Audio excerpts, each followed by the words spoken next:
Hi everyone, welcome back. I hope you're all doing well. So for today's case, we're heading back to the UK today, specifically Wales, which I don't think I've ever covered a case from Wales before, which is crazy when I think about it. And this case took place in 2016. And at the time, a man called Peter Morgan, he was a multi-millionaire. He was living the high life, buying properties and luxury cars. However, Peter went through what he has described as a midlife crisis. And something that he started to do more frequently was spend a load of money on sex workers. And he was keeping this part of his life secret from his wife and his two children. And this was how he met a woman called Georgina Simmons. And Georgina was a high-end escort and Peter became obsessed with her. He wanted to be with her every single day. I mean, truly obsessed with her. And he was a little bit delusional because he was obviously paying her for her company. But in his mind, she belonged to him. And Georgina, to try and back Peter up, started to blackmail him with a video of Peter in a compromising position, let's just say. And it went from there, and it soon all ended in deadly consequences. And that is what we are going to be covering today, so let's jump in. And I just want to give a huge thank you to today's sponsor, and that is Melan TV. And you guys know that I absolutely love Melan TV. It is my favorite documentary streaming service, and they have so much choice, so much variety. They have documentaries from every single genre to keep me engaged. And I want to tell you about an amazing series that I have been recently watching, which is called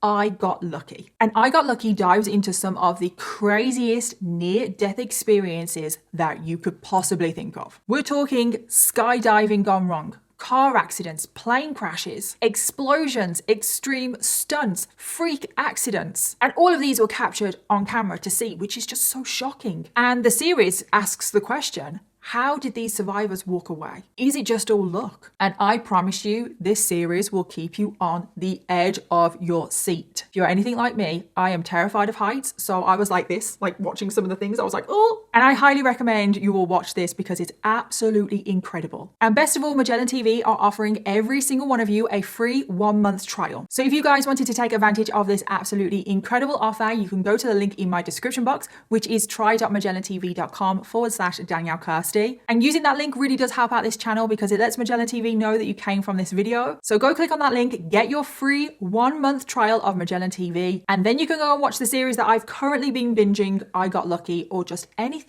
that you want because Melan has so much. So thank you again to Melan TV for sponsoring today's video, but thank you to every single one of you watching right now because truly without all of you guys, I wouldn't get opportunities like this. And now let's jump into today's case. Peter Morgan was born in 1962, an exact date of birth is not known, and he grew up just outside the city of Newport, Wales, where he lived with his parents and his 2 younger siblings. And growing up, Peter had a pretty average life. His parents were pretty well off financially. His family actually lived on a 300-acre farm, so he came from a family of farmers, and Peter was probably a little bit spoiled. He got whatever he wanted whenever he wanted. And Peter at school, he was the kind of child that he never tried at school, wasn't interested in school, bored out of his brains. Maybe that was because his family were quite well off financially. They had a very good, thriving farming business. So in Peter's mind, he probably just thought that he was going to work on the family farm after he graduated from school anyway, so what was the point in trying? And at the age of 16, Peter actually dropped out of school altogether with no qualifications. He was then given a job in the family business, and that is Peter's life. There was not really much else to note. And then when Peter was 30, this is when he decided to move out of the family home and marry his long-term girlfriend, who was a woman called Helen. The pair quickly went on to have 2 daughters together. They moved into their first home and they proceeded to have a very nice family life. So now that Peter has kind of settled down in life, he's got a wife, he's got his 2 children, he decided that it was finally time to leave the family business. And Peter surprisingly decided that he wanted to start a business himself. He actually wanted to try at something which was very unusual for Peter because he never tried at anything. And surprisingly, and also annoyingly, his business was successful, and that is just really frustrating and annoying because why does that happen to people like Peter? Peter's successful business was him selling prefabricated chicken huts. And I was like, what? Not knowing anything about farming or anything like that, I was like, what the bloody hell is a prefabricated chicken hut? I had to Google it. I will put a picture on the screen, obviously, but it's basically just one of those big houses that houses chickens on a farm. And Peter gained a ton of clients and the money was pouring in. He was making so much money, and I can imagine he was probably making those big industrial chicken huts, like the ones for like the farms, not ones that you can have in your home, like the big ones, because he was making money. At one point, he was employing over 50 people. And in the late 2000s, so Peter is approximately like in his 40s now, this is when Peter sold his business for a large 7-figure sum, making Peter Morgan a multi-millionaire pretty much overnight. So to say things were going great for Peter and his family would be an understatement. He's made a lot of money. He's got a very successful business. But would things stay like that?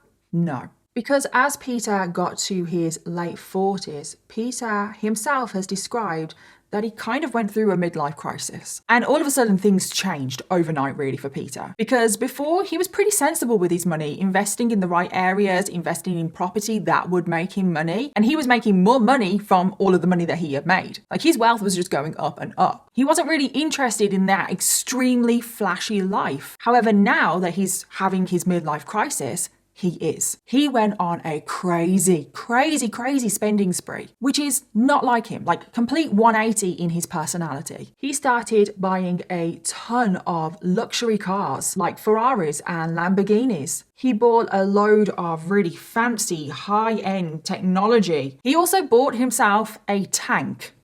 Yeah, a military tank, a whole ass big tank. He also bought himself a helicopter, and then he also bought himself a fire engine. And it's like, what the hell do you do with these things? Like, what are you doing with a fire engine? And what the hell are you doing with a tank? He also started to buy himself a load of guns, including an AK-47, which he kept in his desk in his office. And then get this, just brace yourself for his next purchase, because this is the most ridiculous thing I have ever heard. He bought himself a castle.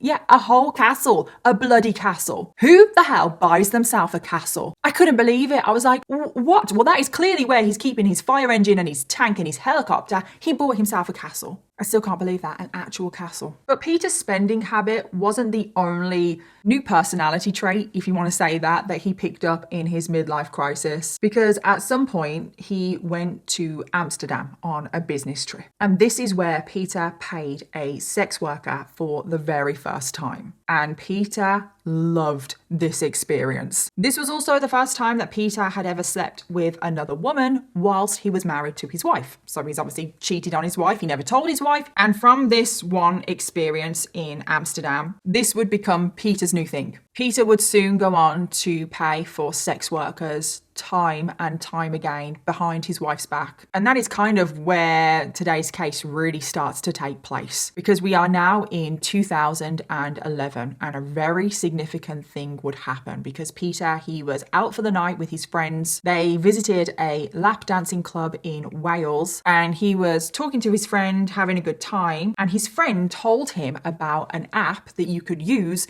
to order high-end escorts at any time, and they're just there on demand. And Peter was like, what?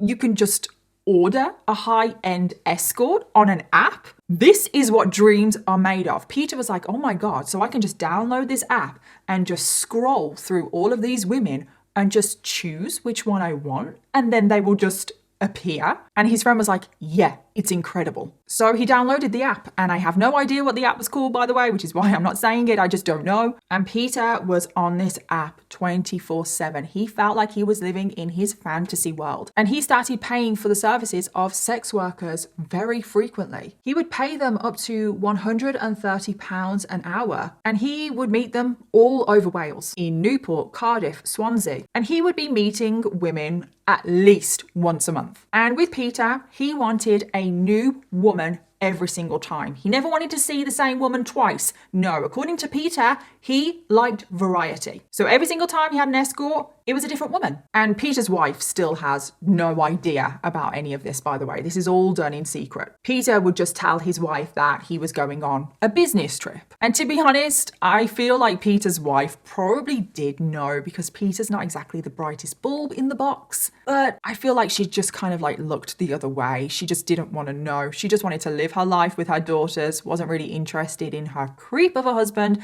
And I do call him a creep because you will understand why he's a creep very, very soon. And then we get to May of 2012 and Peter has just turned 50. And this is when he meets someone incredibly significant to today's case. And that is a woman called Georgina Simmons. Now, at this point, Georgina was 22 years old. She had grown up in Newport, Wales, and she grew up in a large family. She had 3 brothers, and she was just described as someone that was incredibly headstrong, loving, funny, and happy. Georgina left school at the age of 16 and she went on to get a job in a call center. She also became a trained beautician. And then when she was 17 years old, Georgina entered into a relationship with a man called Pete Deem. And that is so confusing. I am so sorry, because we obviously have Peter, who is the perpetrator in today's case, and then we have Georgina's boyfriend called Pete. So I'm really sorry. I'm going to call Georgina's boyfriend Pete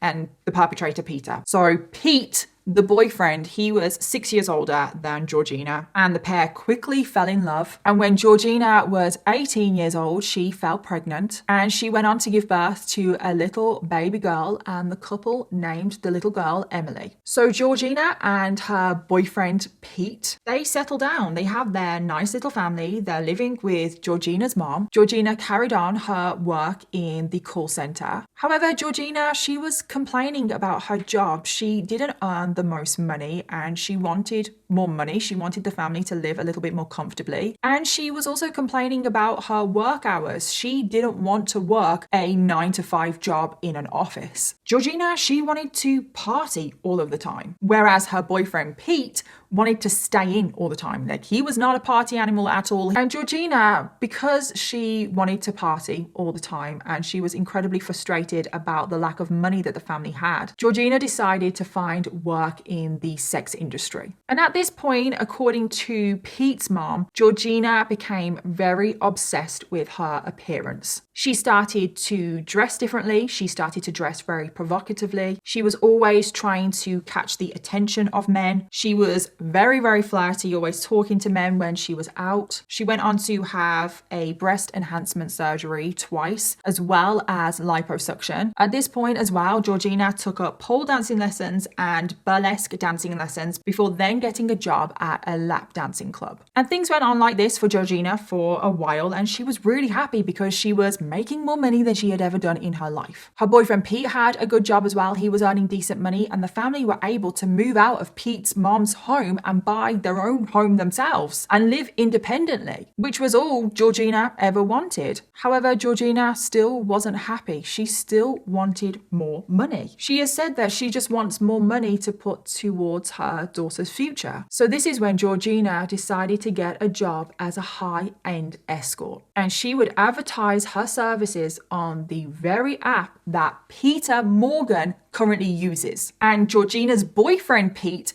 wasn't happy about this. He did not want his girlfriend to go out and be an escort. He didn't like the idea that this new line of work was going to lead to Georgina possibly having sex with her clients. It was something that he wasn't comfortable with. However, in the end, Pete, the boyfriend, agreed and he kind of came to terms with it, and the couple decided that they should actually have an open relationship. They also agreed that they were going to keep Georgina's new job as an escort a secret from the rest of the family. So now Georgina, she gets on that escorting app that Peter Morgan is using, and she sets up a profile. She goes by the name Hannah James, and she starts listing the various services that she is willing to offer. And she goes out and starts being an escort, and I don't quite know what services she's offering, so I can't tell you. And then it was one day in May of 2012 when Georgina would have a fateful encounter with a client on the escorting app, and she was contacted by Peter Morgan. And this would soon trigger off a series of unfortunate events that would end in terrible consequences. So Peter reaches out to Georgina on this app and they go out on their first date. They went out for dinner and they were chatting. Peter became obsessed with Georgina pretty much straight away. Peter paid Georgina £150 for their first kiss, and he paid her various other amounts of money for various other services. Again, I don't know what services he was paying for, but I don't think it takes a genius to figure out what kind of things he was paying for, because by the end of the night, Georgina and Peter, they had sex, which obviously Peter paid for. And again, I'm not sure of the amount of money that Peter was paying, but Georgina is a high-end escort, so her prices are probably quite high. So let's just assume that Peter is dropping quite a lot of money here. So before Georgina, like I said, Peter never saw the same woman more than once. He liked variety, and that was before he met Georgina. Because as soon as he met Georgina, it changed everything. He threw out his one woman, only one time policy out of the window because he was determined to see Georgina again. Like, he was truly obsessed. So he arranged to meet up with Georgina for a second time, then a third time, then a fourth time, then a fifth time. And he was obviously paying her every time. And I think pretty much every single time they met, they did have sex. And it got to a point where Peter was now seeing Georgina on a weekly basis, which is more than he's ever seen escorts before in his life, because it used to be just a monthly thing. And things started to escalate. Peter wanted to spend as much time with Georgina as possible. And it wasn't just about sex for Peter. He wanted to pay for Georgina's company. He just liked being around her. Peter would pay Georgina £150 just to spend an hour with him talking. They would go on dates, they would go to the cinema, they would go out for dinner. Peter would take Georgina shopping and he would spoil her rotten. He would buy her whatever clothes she wanted, shoes, bags, jewelry. He even at one point bought her a Ferrari. And this was happening so quickly. He was falling hard for Georgina. And I think in his mind, he saw Georgina not as an escort, but he kind of started to see her as his girlfriend. There was even a time when Peter's wife, don't forget that he's married, his wife and his two daughters, they were away on holiday for the weekend. So Peter paid Georgina £1,000 to spend the weekend with him. And obviously, Peter's wife has no idea that there is this high-end escort staying in her family home. And things went on like this for the next few months. Peter was seeing Georgina as much as he could. He was absolutely loving life. He had his little family at home. He had his young girlfriend on the side, even though obviously she's not a girlfriend, she's an escort, but that is kind of how Peter saw her. And he was completely in love with Georgina, like completely head over heels. And I'm sorry, it's creepy. It really is. The way he treats Georgina, he really does treat her as more like property than a human. And he's over 50 years old at this point, and Georgina's also 22. And I also want to point out that the two daughters that he has are at a very similar age to Georgina, which is just creepy. But of course, Georgina, she's not his girlfriend. She is an escort. That is her job. She goes out and meets clients, other men, and she spends her time with other men, having sex with other men for money. That is her job. But Peter didn't see it like this. He now became incredibly jealous of her job. Very, very possessive. He didn't want Georgina to be an escort anymore because he wanted her completely to himself. Which is just really ironic, isn't it? It's like, do you not remember how you met her? But Peter couldn't bear the thought of Georgina having sex with another man, even though Georgina actually has a boyfriend. But Peter just kind of ignored the other Pete. He was like, no, that person doesn't exist. So because Peter Morgan, the perpetrator, because he was becoming so possessive of Georgina, he actually wanted to pay for exclusive rights to Georgina, meaning that she was his escort and his escort alone. She was now no longer able to see other clients, and he paid a lot of money for these exclusive rights. And Georgina, she didn't really see a problem with it because she was now making way more money from just one client than she was from seeing a ton of clients. Peter was paying Georgina £10,000 a month just for the exclusive rights to her. And he would also pay for everything else as well. Her living costs, her food, any clothes that she wanted, everything. He basically became her sugar daddy. He also gave Georgina and her daughter a place to live. Because yes, it's probably very easy to forget that Georgina does have a young daughter. And guess where he housed Georgina and her daughter? In his bloody castle. So his castle, I've seen pictures of it, and it doesn't look like you could actually live there because it just looks too run down. But on the grounds of a castle was a little bungalow. It has been described as a bungalow, but if you want my opinion, it's basically a shed. He housed Georgina and her daughter in this little bungalow outbuilding shed thing on the grounds of his castle. And I'm like, wow, what kind of fairy tale, twisted fairy tale is this? Because this is how he sees Georgina. He sees her as his property. Like she's a princess and he has trapped her in his castle because this castle is so remote. No one is around. It's on acres of land. So no one can see her. No one can hear her. She's completely isolated from the world. And she's also hidden from his wife because his wife never went to the castle. And I'm pretty sure that Georgina's boyfriend, Pete, wasn't allowed to see her on the castle grounds. And remember that that's also Pete's daughter that's living there. It's just so messed up. And because Georgina was now living on the castle grounds with their daughter, this drove a wedge between Georgina and Pete, the boyfriend, which of course it did because Pete was not allowed to see his daughter because his daughter lived on the castle grounds. And unbelievably, things carry on like this for the next 3 years. And I was so shocked at that because I'm like, what the hell? Georgina is living like a trapped princess on these castle grounds for 3 years. And Peter was giving Georgina this luxury lifestyle. He was taking her on trips to London, here, there, and everywhere. They went on holiday, this extremely luxury holiday to South Africa. He also paid for Georgina to have a ton of beauty treatments, which included liposuction. And he was spending every single moment that he could with Georgina. Like I said, it was more than sex to Peter. He wanted to start a new family. And it was like they were in their own little world in the castle. They were so detached from reality, the outside world. Peter would go to the castle as much as he possibly could to spend time with her. And it's just so baffling me saying that sentence. Peter's going to the castle to spend so much time with his princess. They would go riding on quad bikes around the castle grounds. They would watch movies together. They would go on walks. They would do all of these intimate couple things. They were basically acting like a couple, but they're not. The whole time in Georgina's mind, she was just doing her job. The lines were incredibly blurry. And the more time Georgina spent with Peter, the less and less time she was spending with her boyfriend Pete. And her boyfriend Pete really struggled with this. And given that both Georgina's boyfriend is called Pete and then basically her sugar daddy is called Peter, Georgina actually started referring to them as Rich Pete and Poor Pete. And Poor Pete, the boyfriend, I don't think he was a big fan of the nickname, which I don't blame him. And over those 3 years that Peter was basically living this secret life with Georgina on the castle and then his wife and his 2 children in their family home, Peter went to pretty extreme lengths to change his appearance. He decided that he wanted to look good for Georgina. He wanted to look like someone that she could be proud of. So he started working out a lot. He lost a ton of weight. He started changing the way he dresses. He was now wearing like designer clothes, starting to try and dress younger. He also got his teeth done. Now you would think that because Peter is obviously changing a lot about his life and his appearance, you would think that his wife and his daughters would get suspicious. And apparently his wife was slightly suspicious that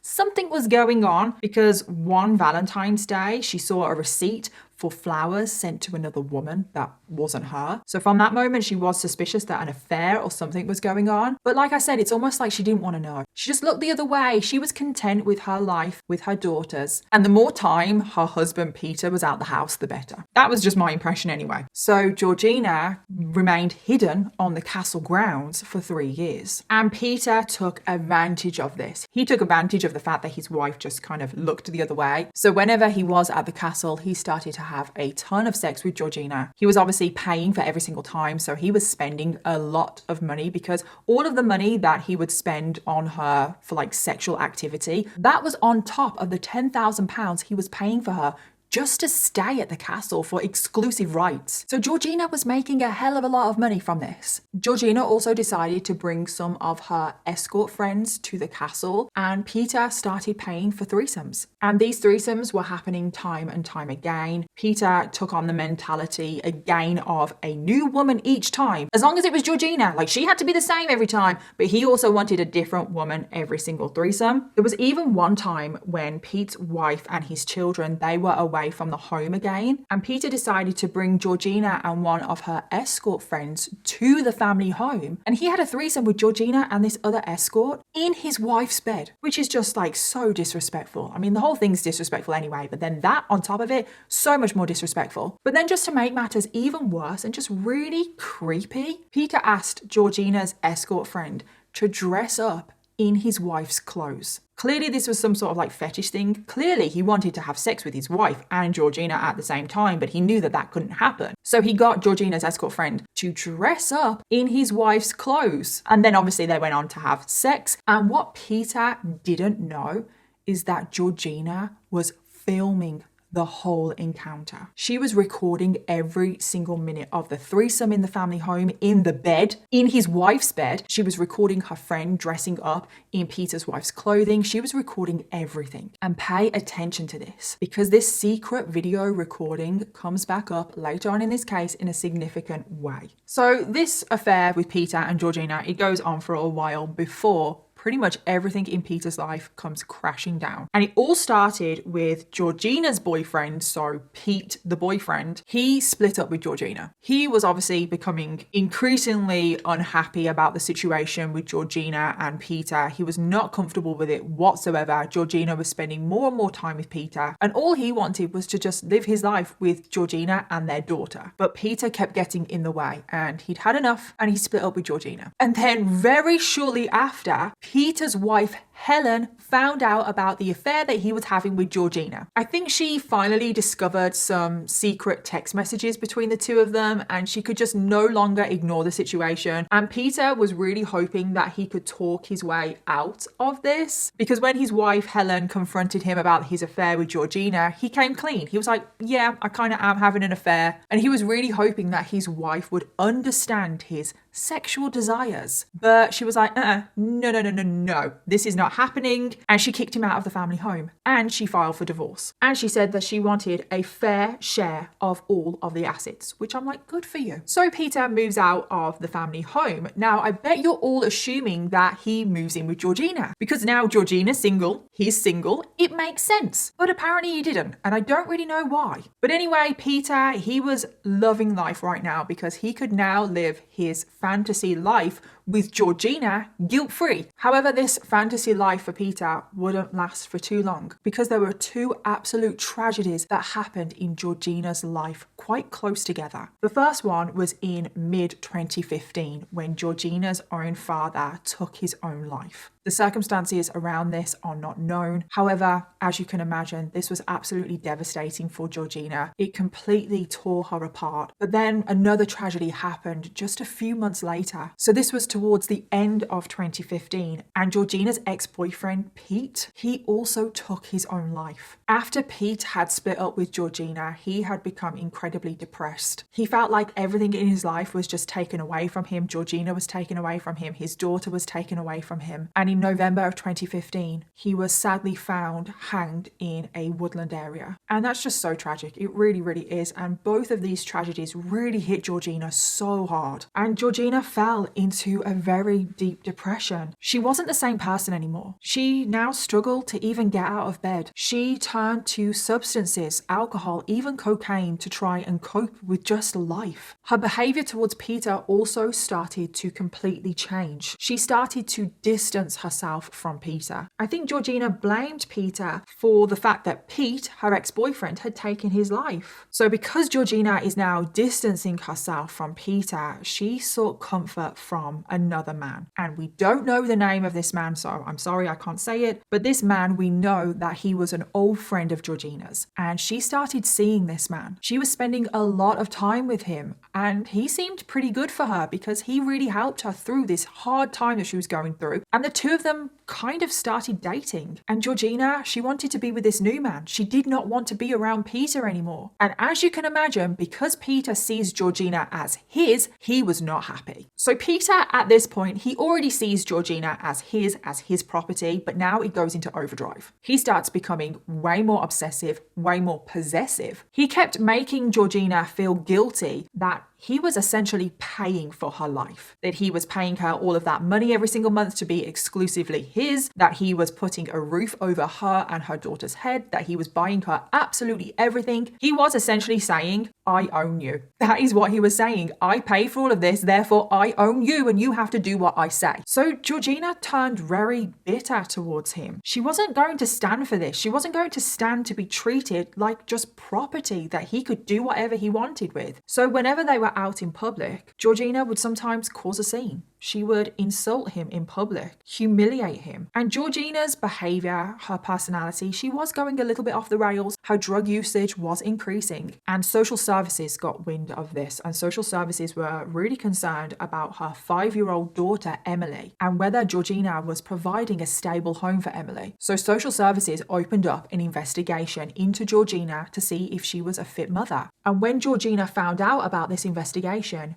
she blamed Peter. She thought that it was Peter that had gotten in contact with social services to report her as just another way to control her. And I definitely do not put it past Peter to do this. It sounds like him. However, we don't know. We don't know who tipped off social services. We don't know how they were informed of this situation. Maybe it was Peter, maybe it wasn't, but regardless, Georgina was convinced that it was Peter. So in her mind, it didn't matter. It was him. He was to blame for getting social services involved and possibly risking her daughter being taken off of her. And Georgina even said herself to Peter that if her daughter was taken off of her, it was 100% his fault. And this caused a massive rift in Georgina and Peter's relationship. She kind of despised him now. However, it was now that Peter started to get completely fed up with this situation. So he decided to start stalking and spying on Georgina. So remember, Georgina is living in this kind of like bungalow home on the castle grounds. Peter decided to set up listening devices around the home that she lived at. And these listening devices, it was essentially just a box that you would plug in. It's not too big, doesn't really look like a listening device, but in these listening devices, you can actually install a SIM card and it kind of becomes a mobile phone. So Peter put these listening devices around the home, they had SIM cards in, and Peter in his home would dial the number that was attached to the SIM card and it would connect him to the listening device. And then the listening device, whenever it was connected to Peter's mobile phone, it would activate the microphone and Peter was able to listen from the comfort of his own home to everything that was going on in the home that Georgina lived in. And Peter would call the listening device multiple times a day. This now became his obsession because he was listening to Georgina pretty much 24/7. And over the next 10 weeks, Peter would call the listening device a total number of 514 times, which is nearly 10 times a day. And the phone calls to the listening device that he was making, they wouldn't just last for a few minutes, they would last for hours. How does he have this much time on his hands? Because he's a businessman. He's quite busy, very successful business. So it's like, how does he have this much time to be spying on Georgina? And at first, Peter didn't really hear too much. Most of the time, he was just listening to Georgina talk to her 6-year-old daughter. Occasionally, Georgina would have her friends over, but again, nothing really interesting was going on. However, then we get to the 10th of January, 2016. This is 2 months after Georgina's boyfriend Pete had taken his life. And this is when Peter overhears a very significant conversation that would change everything. Because on this day, Georgina had a friend over and Georgina started bitching and moaning about Peter. And obviously Peter was listening. Georgina was saying that she was completely fed up with Peter. She didn't want to be around him anymore, but she was too reliant on his money. She also blamed Peter for getting in contact with social services. She said that she no longer trusted him and that she wanted him to feel guilty about the fact that social services might take her daughter off of her. However, this is when Georgina revealed something, and that is that social services, they had obviously done their investigation and they had closed the case. They didn't see a problem with Georgina. She was a fit mother, but Georgina didn't want to tell Peter this. She wanted to use the fact that social services might take her daughter off of her to guilt trip Peter into doing what she wanted. However, the revelations do not stop there because Peter hears one more fateful revelation because Georgina reveals to her friend a plan on how she's going to get away from Peter whilst also taking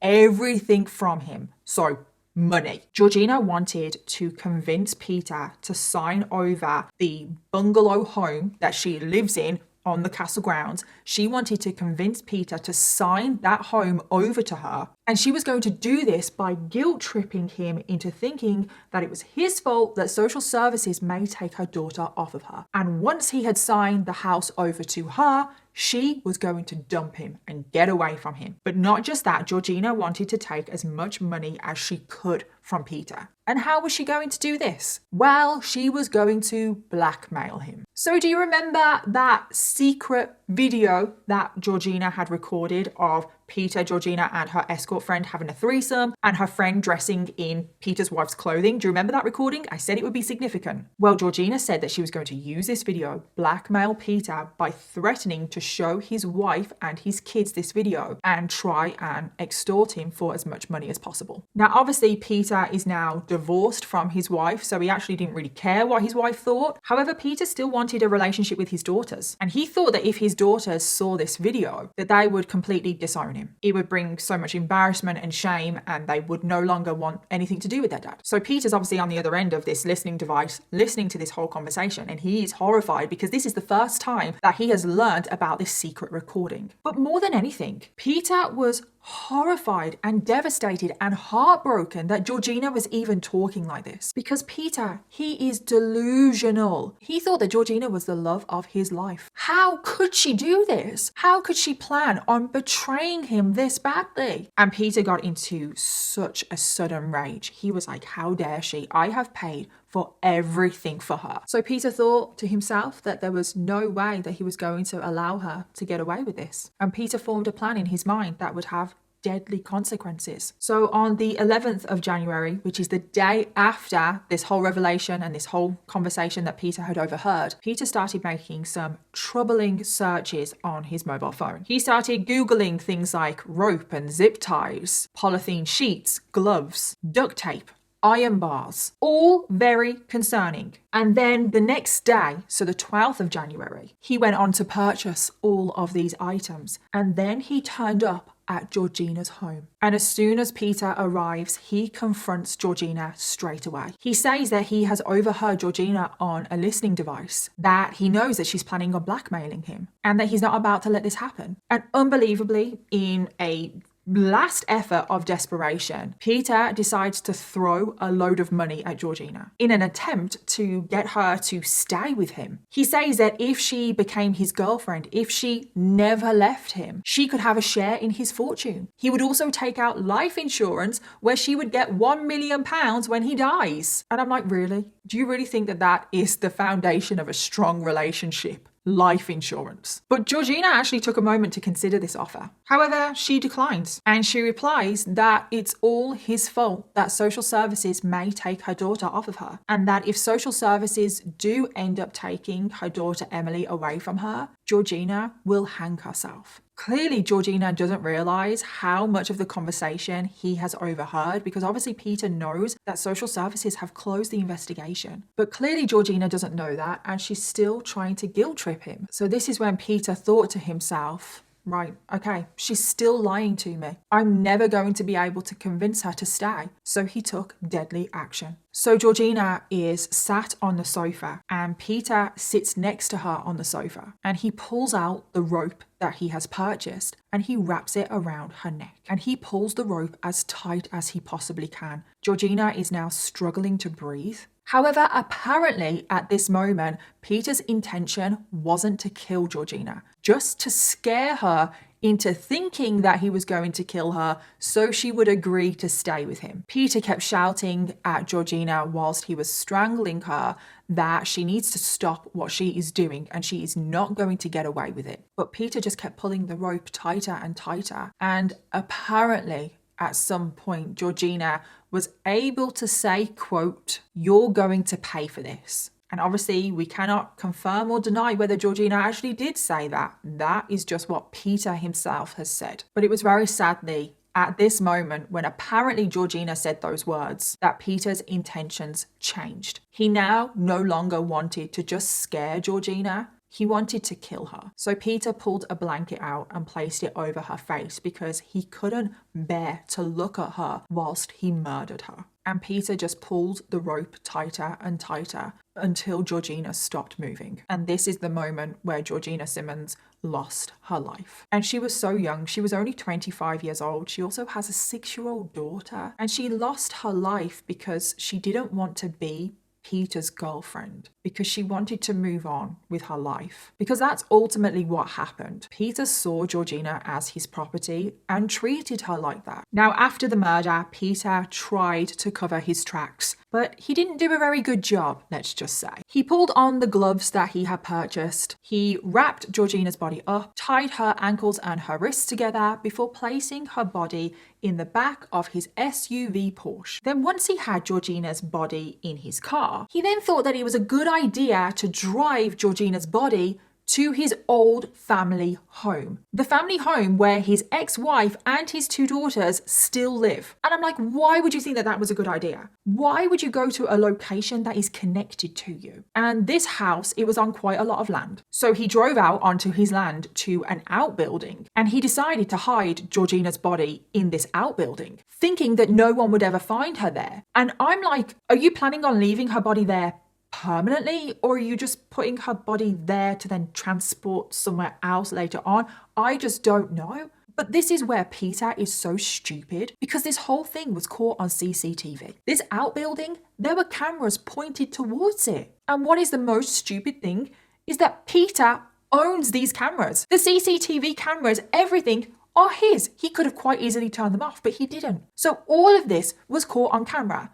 The fact that he pulled up in his Porsche, he dragged Georgina's body out of the car, placed it in the building, it was all caught on camera. And what makes this so much more stupid is that he had Georgina's mobile phone in the car. And then as soon as he got to the outbuilding, that is when he decided to turn off Georgina's phone. Not before he got there, no, when he got there. So then Peter just drives off. And then it was later on in the afternoon of the same day that people started to notice that Georgina was missing. First of all, she hadn't turned up at 3:15 to pick up her 6-year-old daughter Emily from school. Emily was just left abandoned at the school gates. And then it was 8 p.m. that evening that Georgina's friends started to become very concerned and officially reported her missing. And everyone went out to try and find Georgina, find out where she was. And the first person that the police approached about Georgina being missing was Peter, because obviously Georgina's friends knew about her relationship with Peter, so they pointed the police in his direction. So the police went over to talk to Peter and he was more than happy to talk to them. You can actually see some of the footage of them talking to Peter because it was recorded on the police's body cams. And in the video you can definitely see that Peter is acting a little bit shifty. He's saying like,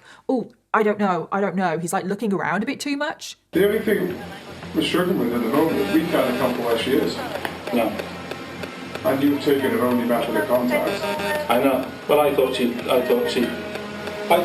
know. And Peter says that the last time he saw Georgina was midday that very same day. And then Georgina asked him to leave. And then that was it. And he doesn't have a clue where she went after that. So he's completely innocent. I thought she'd have just gone in and picked up. Where do we think she was coming at 12 o'clock? Didn't say. However, the police looked at Georgina's mobile phone records. And like I've already told you, Peter turned off Georgina's phone when he got to his property to dump her body. So the last place that Georgina's phone was at Peter's old family home, which obviously looks incredibly suspicious, especially because Peter is claiming to not know where she went. So the police then went back to Peter, started questioning him about this. So then Peter started lying through his teeth about why he had Georgina's mobile phone in his car. He said that he was incredibly concerned about her drug usage and that he had taken her mobile phone off of her so she couldn't contact dealers, so she couldn't get into any extra trouble. And he just took her mobile phone off of her because he was looking out for her. That is why he was in his car. But it was just too suspicious. So officers took Peter down to the police station for questioning and they actually arrested him. And they went about trying to get a search warrant for his property. Now, Peter tried to hold out on his lies for as long as he possibly could, but then Peter just broke down and he gave a full confession to murdering Georgina. And you can actually see some of this footage on YouTube and it is so bizarre. It is so bizarre how he just so very blasé comes out with, oh yeah, so I murdered her. I killed her. It just happened. That was literally his attitude. Oh, it just happened. I had the intention to kill her, didn't I? But if she'd have been worried and said, oh no, I won't do it, and all might have been okay with it, but when she started, you know, the trouble was once I sort of attempted to murder her, I'd been in a hell of a lot of trouble for that, and she could have still gone on and blackmailed me, couldn't she? And then after this confession, Peter was charged with murder. It then went to trial just a year later, so it was a pretty quick turnaround. And even though Peter had made a confession, he had confessed everything, Peter decided to plead not guilty. He decided to use the defense of diminished responsibility. He had a psychologist claim that he had ADD and autism, and because of his mental state, he could not be held fully responsible for his actions. He was hoping to get off on the lesser charge of manslaughter and therefore get a shorter prison sentence. However, the jury, they weren't having any of it. I mean, there was just so much evidence. He had confessed. So in the end, Peter Morgan was found guilty of murder and he was sentenced to life in prison with the minimum of 25 years. And this case was just so needless and senseless. And when I was doing my research for this case, I was getting so angry because I was seeing a lot of victim blaming. And it just really frustrated me because Georgina is not quote unquote a perfect victim because she was a sex worker and therefore she got herself into this situation, so who cares? And it was just really annoying me. In my eyes, she would not have blackmailed Peter if he just treated her like a human being. But he never did that. He treated her like his property. And just because she didn't want to have a relationship with Peter, he couldn't handle it. He was the one that was delusional. He was the one that was blurring the lines. For Georgina, this was a job. This was her job. She was an escort and Peter was paying her. Peter was the one that was delusional into thinking that they had this relationship, that they had something special. And Georgina just got caught up in Peter's midlife crisis. And it ended in the most tragic of ways. And I want to end this video focusing on the victim of today's case. Georgina Simmons was described as being headstrong, loyal, funny, and happy. She had a huge appetite for life. She loved to party with friends and just having a good time. But most of all, she loved her family, and her 6-year-old daughter Emily was her absolute light of her life. She had her whole future ahead of her with Emily. She was taken far too soon. She was only 25 years old. And I just feel so sorry for Emily in this situation because she has lost both of her parents, possibly because of Peter. I mean, obviously she's lost her mom, Georgina, because of Peter. But then her biological dad, Pete, he obviously took his own life because of everything that was going on with Georgina and Peter. So now Emily doesn't have either one of her parents, and I feel so sorry for her, and I just wish her all the best in life, and I just hope she's doing okay. So as always, let me know your thoughts, theories, and opinions on today's case, and don't forget to leave me your case suggestions in the comments down below because I always want to know what you want to hear next. Thank you again to Melan TV for sponsoring today's video, and I'll see you all in my next one. Bye.